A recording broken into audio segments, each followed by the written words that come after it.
كلا بل تكذبون بالدين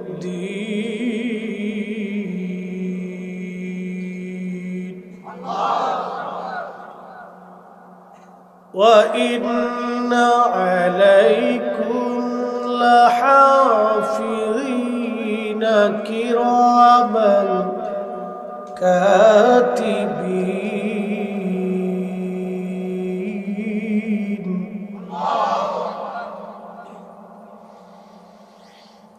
وإن عليكم لحافظين كراما كاتبين يعلمون ما تفعلون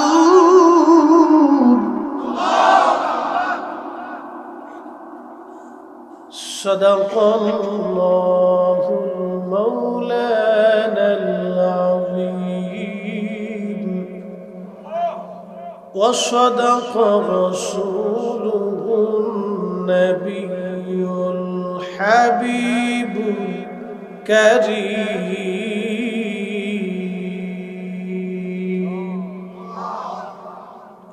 কোরআন শরীফ তেলাওয়াত করলে অসুস্থ মানুষ সুস্থ হয়, শুনলে অসুস্থতা দূর হয়।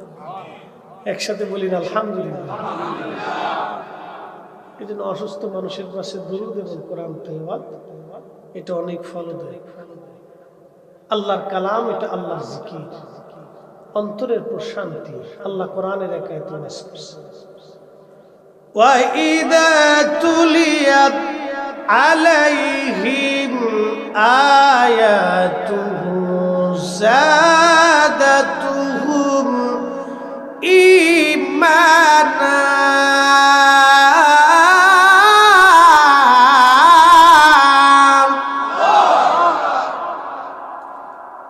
যখন মুমিনদের সামনে কোরআন তেলাওয়াত করা হয় তখন তাদের ঈমান বাড়তে থাকে। আলা বিযিকরিল্লাহি তাতমাইন্নুল কুলুব।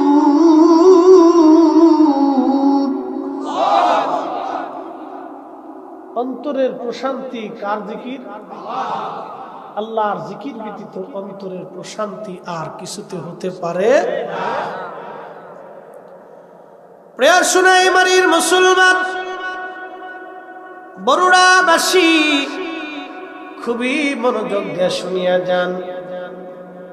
এখন তো আমরা খুব সহজেই কোরআন তেলাওয়াত শুনতে পাই, সহজে আমরা আযান দিতে পারি, কিন্তু পৃথিবীর এমন অঞ্চল আছে যেখানে মুসলমান প্রকাশ্যে আযান দিতে পারে না।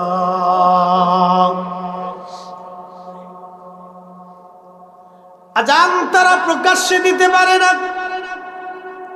এই তেলাওয়াত তারা প্রকাশ্যে করতে পারে না। আমরা মাইক চালাইয়া, মাইক বাঁধিয়া আমরা কোরআন তেলাওয়াত মানুষকে শোনাচ্ছি।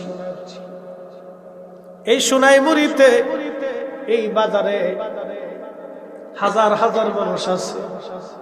যদি মানুষগুলি কোরআন শোনার জন্য এখানে আসতো, নসিহত শোনার জন্য যদি তারা আসতো, তাহলে এই প্যান্ডেলে জায়গা হতো না, প্যান্ডেল ভরে যাইতো।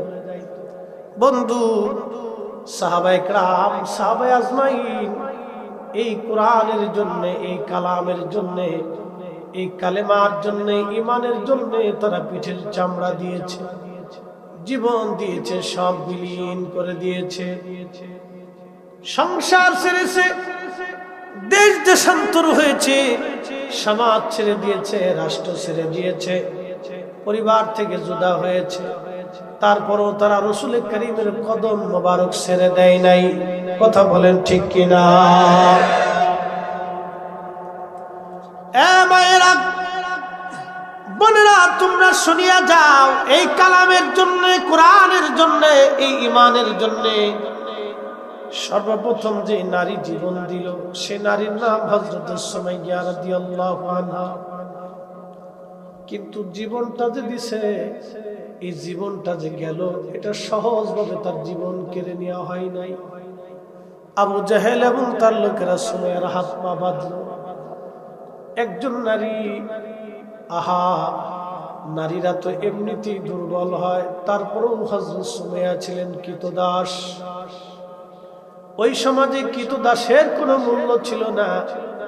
শুধু কালেমা পড়ার জন্য, আল্লাহর একাত্মবাদ স্বীকার করার জন্য, আমার নবী আখিরি নবী, এই কথাটা মানার জন্য আবু জাহেল তাকে বেঁধে সুমাইয়া রাদিয়াল্লাহু আনহার গুপ্তাঙ্গের মধ্যে বর্ষা দিয়ে আঘাত করতে লাগলো। হযরত সুমাইয়ার কঠিন চিৎকারে আকাশের পাতল সেদিন ভারী হয়েছিল, কিন্তু বেঈমানের মনে মায়া লাগে নাই। হযরত সুমাইয়া কেঁদে বলে, রব্বুল আলামিন, ঈমান আনছি গো আল্লাহ, রব্বানা লা তুযিগ কুলুবানা বা'দা ইয হাদাইতানা ওয়া হাব লানা। আল্লাহ, হেদায়েত পাওয়ার পরে যেন গুমরাহ না হই, ঈমানওয়ালা হওয়ার পরে যেন বেঈমান না হই। আমরা সুন্নিরা ঈমানওয়ালা হইছি, আহলে সুন্নাতুল জামাতের দামনে পতাকার নিচে আসছি, যেই পতাকায় হুজুর গাউসে পাক ধরে রাখতেন, যেই পতাকা হুজুর খাজা মাইনুদ্দিন চিস ধরেছেন, যেই পতাকা হযরত বাহাউদ্দিন নাশমান বুখারী ধরেছেন, যেই পতাকা হুজুর মুজাদ্দিদ আল ফুসানি সরহিন্দি ধরেছেন, যেই পতাকা শাহজালাল ইয়ামানি মুজাররিদি ধরেছেন, যেই পতাকা বদর শাহ আউলিয়া ধরেছেন, যেই পতাকা যুগে যুগে ওলিরা ধরেছে, আমরা সুন্নিরা সেই পতাকার নিচে আসি। কথা বলেন ঠিক না বেঠে? হযরত সুমাইয়া রাদিয়াল্লাহু আনহা সেই দিন আল্লাহকে ডাকতে বলল, রব, ঈমান আনার পরে যেন বেঈমান না হয়ে যায়। আল্লাহ ওরা আমাকে হত্যা করছে। ওনার গুপ্তাঙ্গে বারে বারে বর্ষার আঘাত করে নির্মমভাবে হত্যা করা হলো। হযরত সুমাইয়া জীবন দিছে, বেঈমানের কাছে মাথা নত করে নাই। একবার জোরে বলা যাবে কি আল্লাহু আকবার? আল্লাহর কুরআন বলে, ইয়া আইয়ুহাল্লাযীনা আমানু তাকুল্লাহ।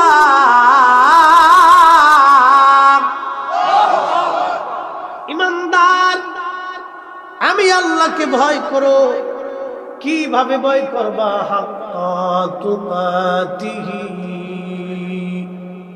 ভয় করার মতো তোমরা ভয় করবা। ওয়ালা তামুতুন্না ইল্লা ওয়া আনতুম মুসলিমুন। মুসলমান না হইয়া কিন্তু মইরো না, মুসলমান হই কবরে আসো, মুসলমান হয়ে কবরে আসো। আল্লামা ইমাম বাইহাকি দালাইলুন নবুওয়াতের মধ্যে একটা কওল, একটা ঘটনা, তিনি একটা কাসাস লিখেছেন। ইমাম জৌজি 900 বছর আগে এনার উইনুল হিকায়াতের মধ্যে একটা কাসাস লিখেছেন। আজও মিশরে সেই মা এবং 7টা সন্তানের কবর থেকে জান্নাতের ঘিরান আসে। একসাথে বলবেন না আল্লাহু আকবার। একটা মা ছিল, তার 7টা ছেলে। মিশরের বাচ্চাদেরকে ফেরাউন বলা হতো। ফেরাউন, তর্জমানার ফেরাউন, মুসলমানদেরকে ধরে ধরে নিয়ে শুয়োরের গোশত খাওয়াইতো। আপনারা জানেন, সব নবীর জমানায় শুয়োরের গোশতকে আমার আল্লাহ হারাম করেছিলেন।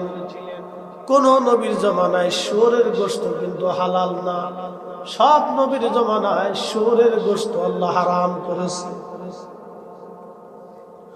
ওই ফেরাউনের আদত ছিল মুসলমানদেরকে ধরে ধরে এনে শুয়োরের গোশত জোর করে খাওয়াইতো।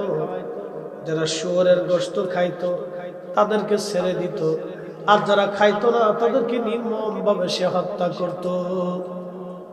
ও যুবক, তোমরা যারা নেশা করো, তোমরা আমার কথাগুলি শুনিয়া যাও। তোমরা যারা বাজে খাবার খাও, তারাও ভালো করে শুনিয়া যাও। ওই জামানার ফেরাউন জানতে পারছে একজন মহিলা আছে ইমানদার, তার 7টা সন্তান আছে ইমানদার। ফেরাউন বললে ধরে নিয়ে আসো। ওই মহিলা এবং সন্তানদেরকে ধরে নিয়ে আসা হলো। ফেরাউন শুয়োর জবাই করে গোশত রান্না করে ওই মহিলা এবং 7টা সন্তানের সামনে দিয়া বলল, তোমরা এই গোশতগুলি খাও, যদি খাও তোমাদেরকে প্রাসাদ বানাই দিব আর মাসিক করে ভাতা দিয়ে দিব, আর যদি না খাও বুড়ি তোমার চোখের সামনে তোমার 7টা সন্তানকে হত্যা করব।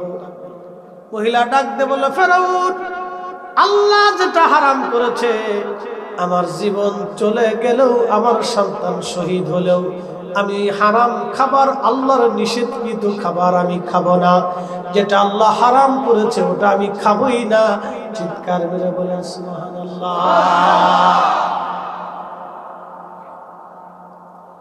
যুবক, তোমরা যারা নেশা করো, নেশা তো হারাম।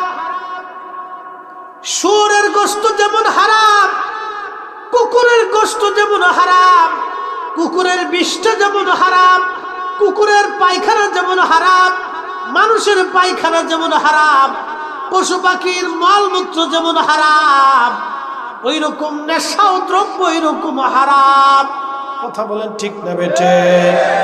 হারাম তো হারামি, অল্প হারাম। আচ্ছা, আপনাদেরকে প্রশ্ন করি, জবাব দিন। গোবর এটা অল্প হারাম, কমও হারাম। কুকুরের বিষটা এই বেশিও হারাম, কমও হারাম। কথা কোন ঠিক কিনা? এটা যদি বেশি নেন তো ওটা যেমন হারাম, যদি আঙ্গুল দিয়ে একটু উঠান ওটা ওইরকমই হারাম। তো কুকুরের বিষটা চিনেন না? কুকুর খাওয়ার পরে যেটা বমি করে ফেলে কিন্তু বিষটা বলা হয়, খুব নিকৃষ্ট এবং অপবিত্র। এই বিষটা যেমন হারাম, নেশাদ্রব্য প্রত্যেকটা বস্তু এরকম হারাম। আল্লাহ রাসূল বললেন, উম্মত যারা নেশাদ্রব্য খাইয়া নেশাগ্রস্ত হইয়া রক্ত অপবিত্র করে, ওই রক্ত কখনো খোদার জান্নাতে যেতে পারে না। আল্লাহর জান্নাত যাবে না, খোদার জান্নাত পাবে না, পাবে না, পাবে না, পাবে না। মিশরের এই নারী কত বড় ইমানদার। ফেরাউনকে বলে, ফেরাউন দেখেন একটা বাদশা ও জালিম। আরবিয়ান বাদশারা যারা জালিম হইতো তারা মারাত্মক জালিম হইতো, আর যারা ভালো হইতো তারাও খুব উৎকৃষ্ট মানের ভালো বাদশা হতো। জালিম বাদশা বলল, এ সৈন্যরা, সোজা আঙ্গুলে ঘি উঠবে না, তাহলে এই মহিলাকে পরীক্ষা করা যাক, দেখি ইমানে কত সময় সে টিকে থাকে। ফেরাউন বলল, আগে ওই তার বড় ছেলেটাকে ডাক দাও, দেখিও কি বলে।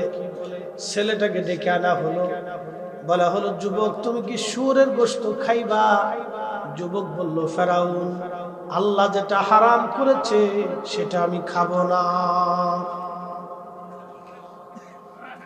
ফেরাউন বলল, যেহেতু খাবেই না সেহেতু তাদেরকে মেরে ফেলে দেওয়া হোক, তবে মারতে হবে, সহজ ভাবে না।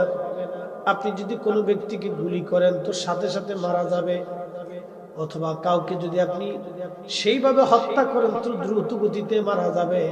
ফেরাউন বলল, দ্রুত গতিতে তাকে মারা যাবে না, খুব ধীরে ধীরে তাদেরকে মারতে হবে। ধীরে ধীরে কি? বড় ছেলেটাকে ধরে আনে, বাকি 6 ভাই এবং মায়ের সামনে তার আঙ্গুল কাটা হলো। একটা একটা করে আঙ্গুল কাটা হলো, আর বলা হলো, যদি শুয়োরের গোশত খাও তোমাদেরকে ছেড়ে দেওয়া হবে। তার 10টা আঙ্গুল কেটে ফেলে দেওয়া হলো, তার নাক কেটে ফেলে দেওয়া হলো, কান কেটে ফেলে দেওয়া হলো, পা কেটে ফেলে দেওয়া হলো, চোখ উঠিয়ে ফেলা হলো। তারপরেও সে ঈমান বিক্রি করে নাই। একবার জোরে বলা যাবে কি আল্লাহু আকবার? সুরাইমনের মুসলমান বরুড়াবাসী কত কঠিন ঈমানের অধিকারী। যুবকের জীবন চলে গেল, কালেমা পড়তে পড়তে শহীদ হয়ে গেল, কিন্তু জালিম বাদশার সামনে সে মাথা নত করে নাই। ফেরাউন বলল দ্বিতীয় ছেলেটাকে ডাকো। মেজ সন্তানটাকে ডাকার পরে বলা হলো, যুবক তুমি কি শুয়োরের গোশত খাবা নাকি তোমার বড় ভাইয়ের মতো তোমাকে পরিণতি নিতে হবে? যুবক ডাকতে বলল, ফেরাউন আল্লাহ যেটা হারাম করেছে জীবন চলে গেলেও আমি খাবো না। চিৎকার মেরে জোরে বলেন আল্লাহু আকবার। ওয়ালা তামুতুন্না ইল্লা ওয়া আনতুম মুসলিমুন।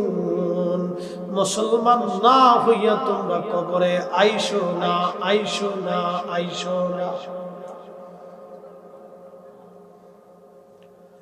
মুসলমান হয়ে কবরে যাওয়া লাগবে। ফেরাউন ডাক দিলে যুবককেও ধরা, কিন্তু সহজে মারা যাবে না। কড়াই নিয়ে আসো, বিরাট তেল ঢেলে আগুনে তেলগুলি গরম করো। তেলগুলি গরম করা হলো। বাকি 5টা ভাই তার সামনে দাঁড়ানো, মা দাঁড়িয়ে আছে। ফেরাউনের চিন্তা, সন্তানদেরকে এইভাবে মারলে মহিলার বুঝি মন নরম হয়ে যাবে। ও নারী সমাজ, তোমরা যারা লিপস্টিক নষ্ট হবে বিদায় অজুই করো না, তোমাদের সোনু পাউডার নষ্ট হবে বিদায় যারা অজুই করো না, তারা ভালো করে শুনে নাও, তোমার মতো নারী থেকে ইসলামের 4 পয়সা উপকার নাই। কথা কোন ঠিক কিনা? চোর বৈষম।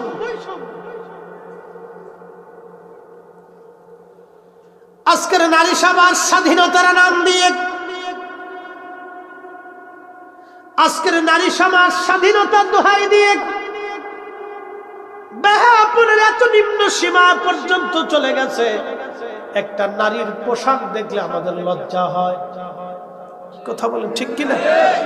একটা নারীর পোশাক দেখলে লজ্জা হয়। ইমাম শাফিঈ এত বড় ইমাম ছিলেন, তোমরা একটা হাদিস একবার পড়লে জীবনে আর দ্বিতীয়বার পড়া লাগতো না, এরকম মেধা ছিল। এখানে তো আমাদের অনেক উস্তাদুল আসাদি যারা বসে আছে, এই মাদ্রাসার সম্মানিত উস্তাদ উলামায়ে আহলে সুন্নাত বসে আছেন, অনেক বড় বড় আলিম যারা জাগিদ আলিম, অনেক আলেমের উস্তাদ। মনোযোগ দিয়ে আইম্মে ইকরাম জীবনে কোরআন শরীফ একবার পড়ে গেছে, দ্বিতীয়বার পড়ে না, এরকম মেধা ছিল তাদের। একটা হাদিস একবার পড়ছে, দ্বিতীয়বার পড়া লাগে না। আমাদের মাযহাবের ইমাম আবু হানিফা রাহমাতুল্লাহ আলাইহি 2 রাকাত নামাজে কোরআন শরীফ খতম দিতেন। চিন্তা করতে পারছেন? তিনি তারাবির নামাজের ব্যাপারে ফতোয়া দিছে 20 টাকা। আর আমরার দেশে যারা আউযুবিল্লাহ বিসমিল্লাহ ঠিক মতো হইতে পারে না, রিকশা চালায় হেতায় করে 8 টাকা। চিন্তা করেন আপনি, আমরা কতদূর পর্যন্ত নিচে নামছি, ডিমোশন কত। হ্যাঁ, নামাজ চোর খালি নাকি, একবার আন্তর্জাতিক মনে চোর, জুতা চোরও ওর সাথে ভালো চোর।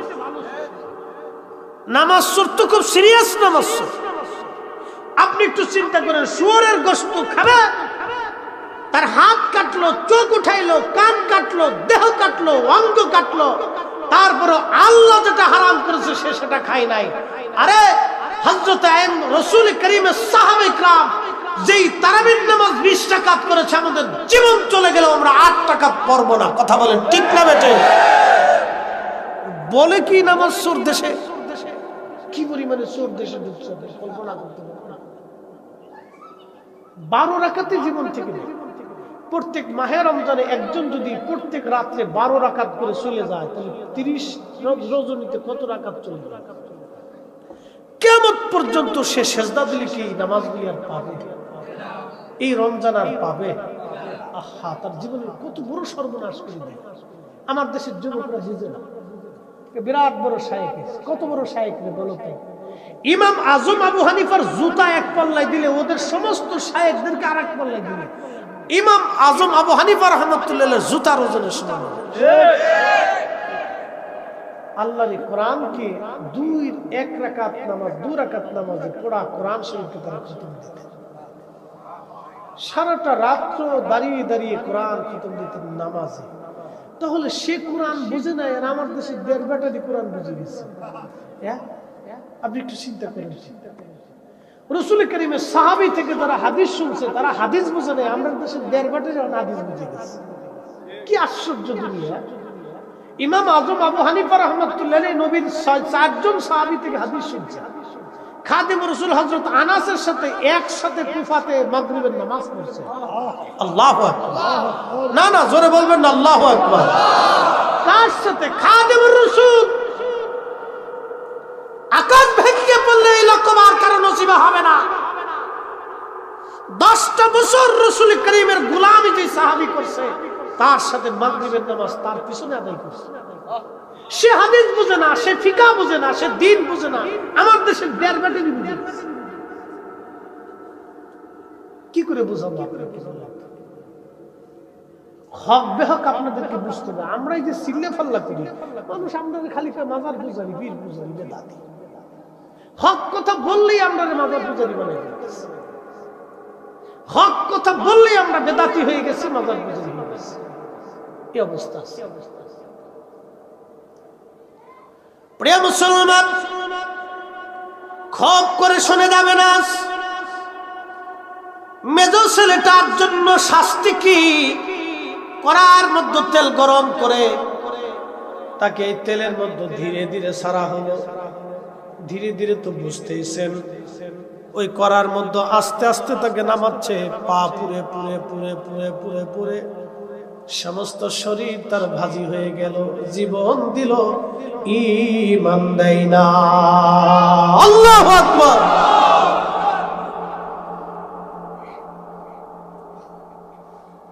একটা কথা সারা জীবন মনে রাখবে, আল্লাহর ওলিরা আল্লাহর ওলি হয়েছে বেদাত করার মাধ্যমে না। কোন ঠকবাজিকে আল্লাহ ওলি বানায় না, কোন মিথ্যাবাদীকে আল্লাহ ওলি বানায় না, কোন বেদাতিকে আল্লাহ ওলি বানায় না, কোন পূজারীকে আল্লাহ ওলি বানায় না। আল্লাহ কাউকে যখন ওলি বানায় তখন তার মাথা থেকে পা পর্যন্ত আল্লাহ থেকে পবিত্র বানাইয়া, পাক সাফ বানাইয়া, নিষ্পাপ বানাইয়া, আল্লাহ নিজে পাক, আল্লাহর বন্ধুদেরকে পাক নাপাকি থেকে, শিরক থেকে মুক্ত করে পবিত্র বানাইয়া, গুনাহ থেকে সাফ করে ওলি বানায় আল্লাহ তার নিজের কাছে নিয়ে যায়। অতএব ওলিরা যে পথে, আমরা থাকবো সে পথে, কারণ আল্লাহ তাদের মকবুল করে নিয়েছে। কথা বলেন ঠিক না বেঠিক?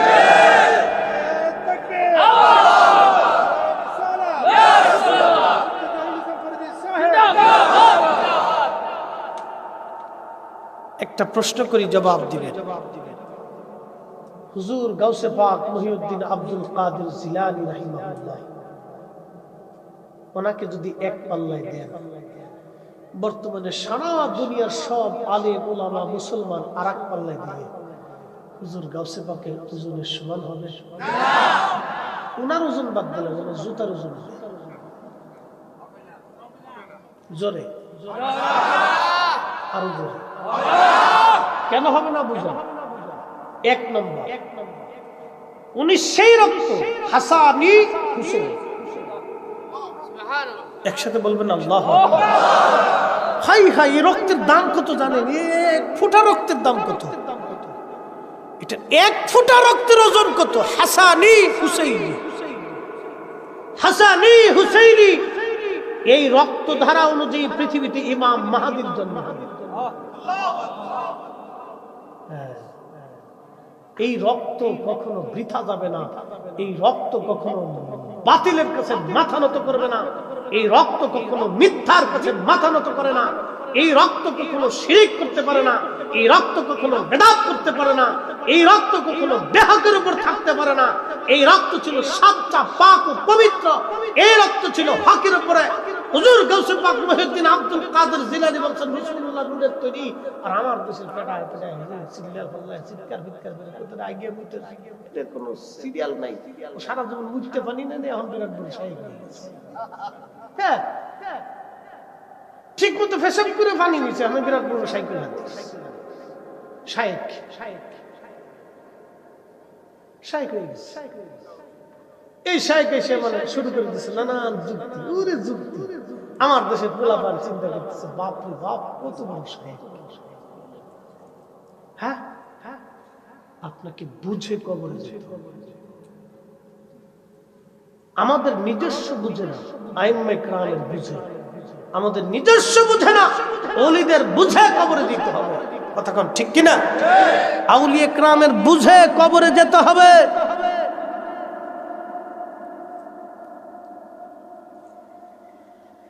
এই মহিলার দ্বিতীয় সন্তান শহীদ হয়ে গেল। তৃতীয় সন্তানটাকে তাকে ধরে আনা হলো, বলা হলো যুবক তুমি আবার শুয়োরের গোশত খাও। যুবক ডাক দিল ফেরাউন তুমি দুর্বল, আমার আল্লাহ সবল। আমি সবলের হুকুম বাদ দিয়া দুর্বলের হুকুম মেনে জাহান্নামে যেতে পারবো না।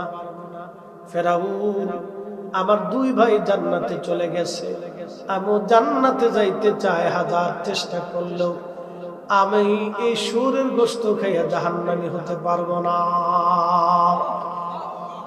ফেরাউন বলল ঠিক আছে তাকে ধরে নাও, তাকে আমি আস্তে আস্তে মারবো, তার শাস্তিটা আরো কঠিন করে দিব, যেহেতু সে আমাকে দুর্বল বলছে।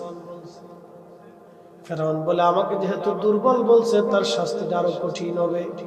সর্বপ্রথম তার মুখের চামড়াগুলি আগে উঠাও। ইমাম জৌজি লিখতেছেন তার মুখের চামড়াগুলি আগে তুলে ফেলা হলো ছুরি দিয়ে কেটে কেটে। তার সমস্ত শরীরের চামড়াগুলি গরুর চামড়া যেইভাবে ছিলে এইভাবে পুরা শরীরের চামড়াগুলি ছিলে ছিলে উঠিয়ে ফেলে দেওয়া হলো।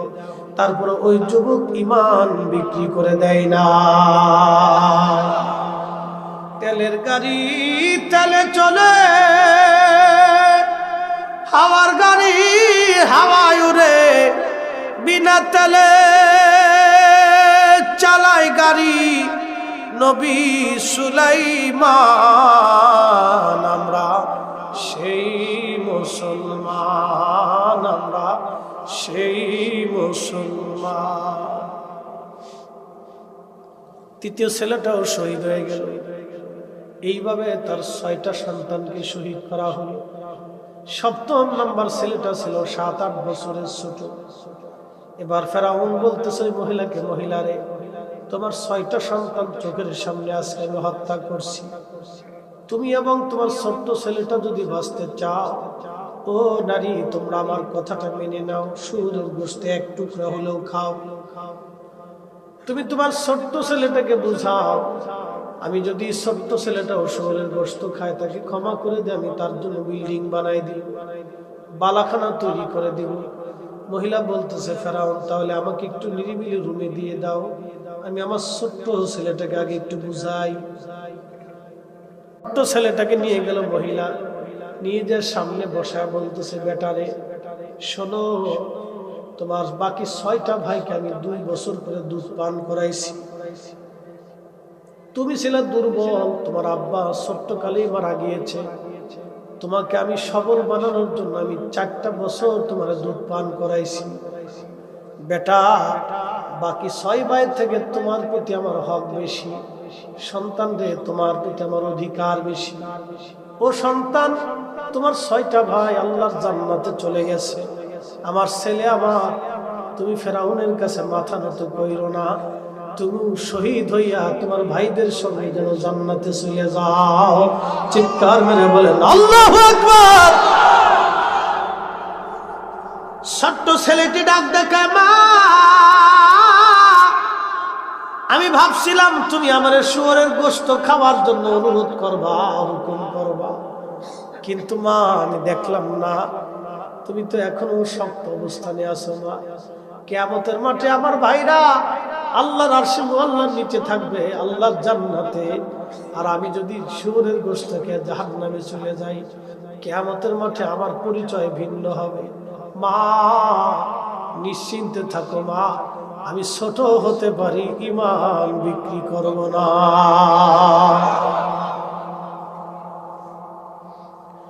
আমি ছোট্ট হতে পারি, ঈমান বিক্রি করব না। সেই দিন মার সন্তানটাকে একসাথে শহীদ করা হলো। ওই মা সন্তান এক কবরে, তাদেরকে এক মানে গোরের মধ্যেই দাফন করা হলো। সেই দিন থেকে তাদের কবর থেকে জান্নাতের ঘিরান আসা শুরু হলো। অদ্যাবধি পর্যন্ত সেই ঘিরান বন্ধ হয় নাই। জোরে জোরে বলা যাবে কি মারহাবা। তেলের গাড়ি তেলে চলে, হাওয়ার গাড়ি হাওয়ায়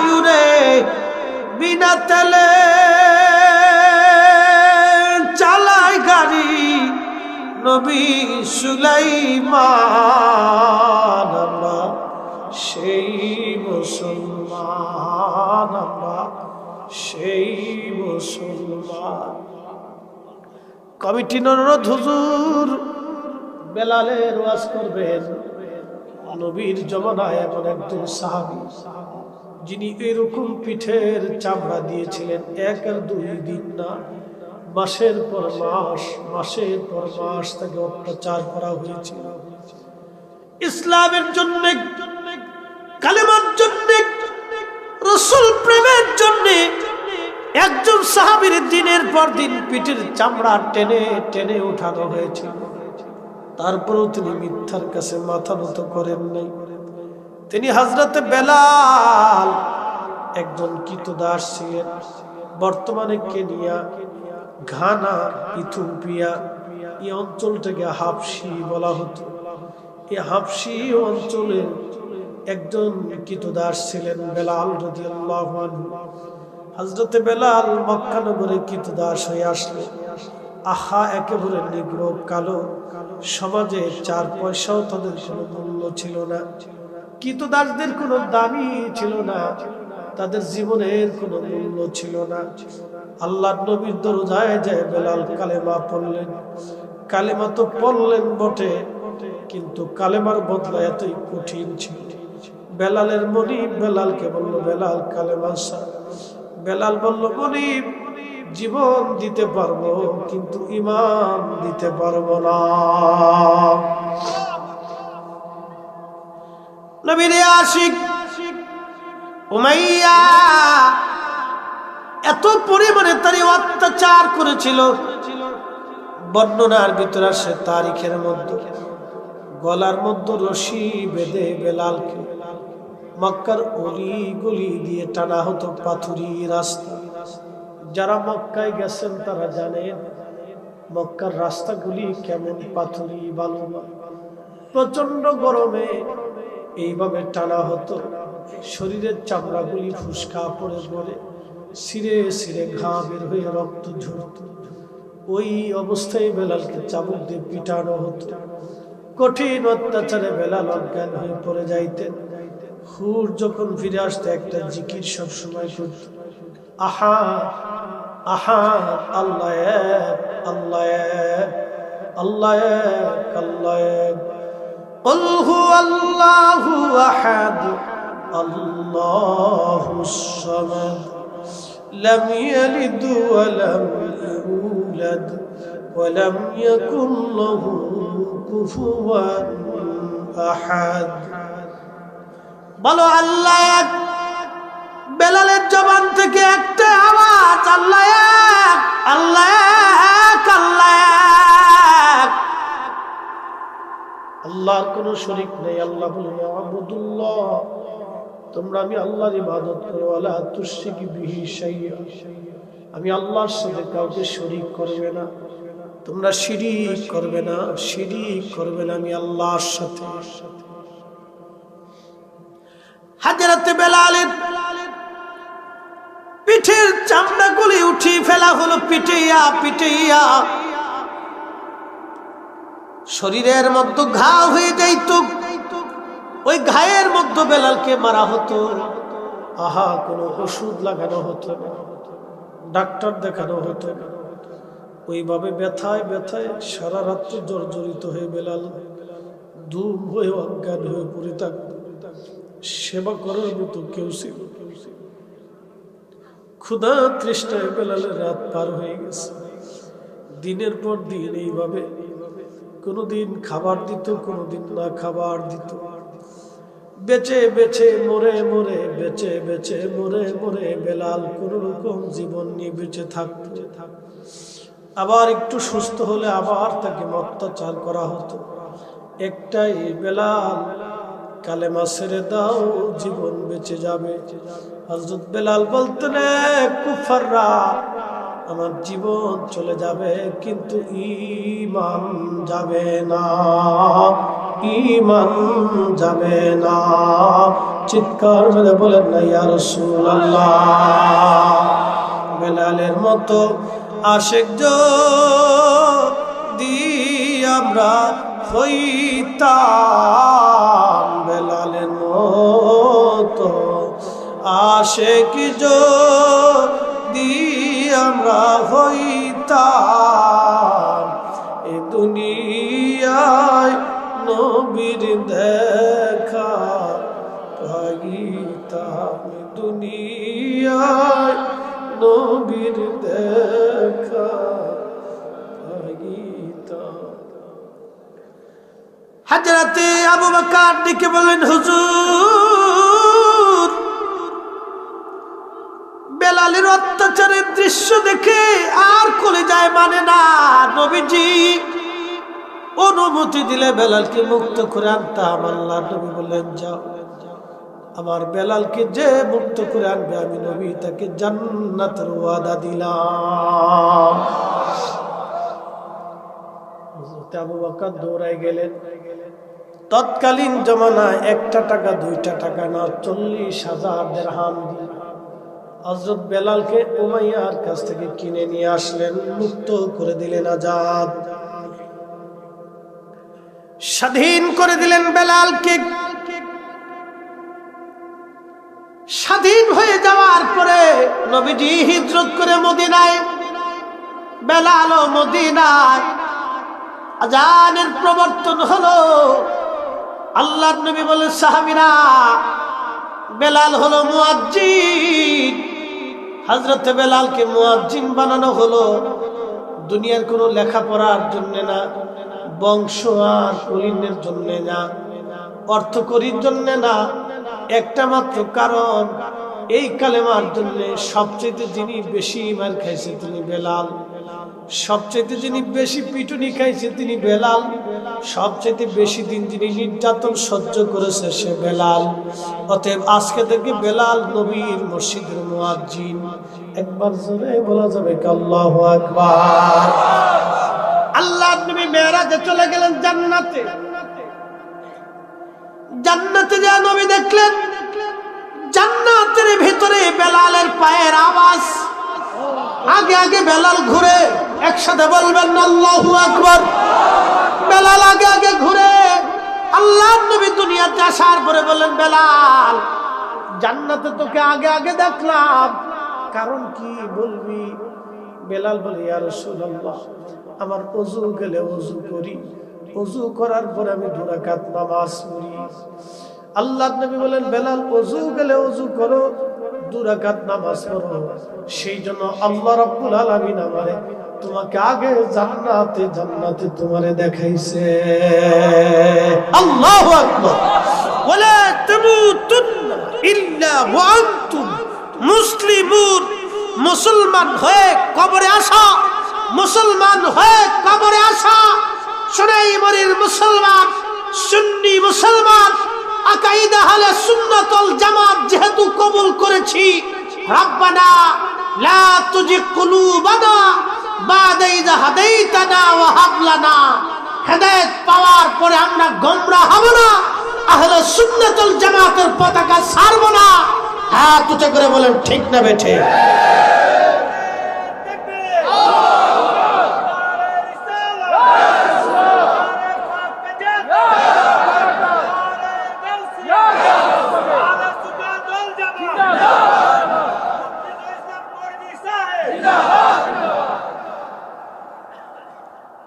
হযরত বেলাল নবীর মুয়াজ্জিন।